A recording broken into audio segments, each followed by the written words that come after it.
तो अब ईरान की स्थिति देखते हैं। ईरान के पास जो 10,000 किलोग्राम यूरेनियम है वो बहुत लो क्वालिटी का है, लेकिन उसमें से 6,000 किलोग्राम के यूरेनियम को ईरान ने 5% तक एनरिच कर लिया, यानी उसे बिजली बनाने में वो डिप्लॉय कर सकता है।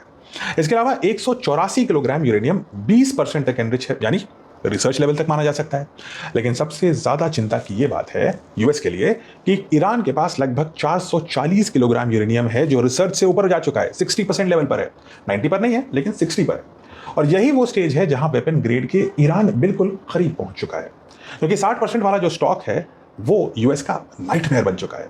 60% यूरेनियम का कोई सिविलियन या रिसर्च यूज नहीं होता। अगर आप 60 पे यूरेनियम लाए हैं तो आपका इंटेंशन क्लियर है, आप वेपन ग्रेड बनाने से बस एक स्टेप दूर है। अब सवाल यह है कि इससे न्यूक्लियर वेपन कितने बन सकते हैं? तो उसका जवाब है, एक न्यूक्लियर बॉम्ब बनाने के लिए लगभग 25 किलोग्राम वेपन ग्रेड यूरेनियम चाहिए। अगर ईरान अपने 60% एनरिच यूरेनियम को 90 तक ले गया तो थियोरेटिकली वो लगभग 11 से 12 न्यूक्लियर वेपन्स बना सकता है। और सबसे अलार्मिंग बात यह है कि यूएस इंटेलिजेंस के मुताबिक ईरान को महज एक हफ्ते का अगर समय मिल गया तो वो एक बम तो बनाने के लिए रेडी हो सकता है। अब यूएस इंटेलिजेंस सही है या गलत ये तो कहना मुश्किल है, लेकिन एक बात तो सच है कि even at 60% Iran nuclear bomb बनाने के रास्ते पर है और उसको बनाने से वो बेहद करीब तो पहुंच चुका है। 2 हफ्ते का सीज फायर एक इंपॉर्टेंट कॉल होगा, क्योंकि इस समय ईरान के पास वो लिबर्टी है, मिलिट्री प्रेशर कम है और वो अपने न्यूक्लियर प्रोग्राम को तेजी से पुश कर सकता है towards a successful bomb.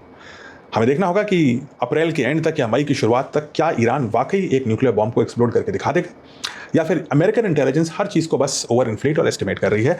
Comments में मुझे बताइए आपको क्या लगता है, क्या ईरान न्यूक्लियर बॉम्ब बनाने के रास्ते पर है? क्या 60 से 90% ले जाना अब उसका मिशन होना चाहिए? अगर आप ईरान के प्रधानमंत्री, राष्ट्रपति या उनके सुप्रीम लीडर के एडवाइजर होते तो आप क्या बोलते? Should we make a nuclear bomb और should we stop a nuclear bomb?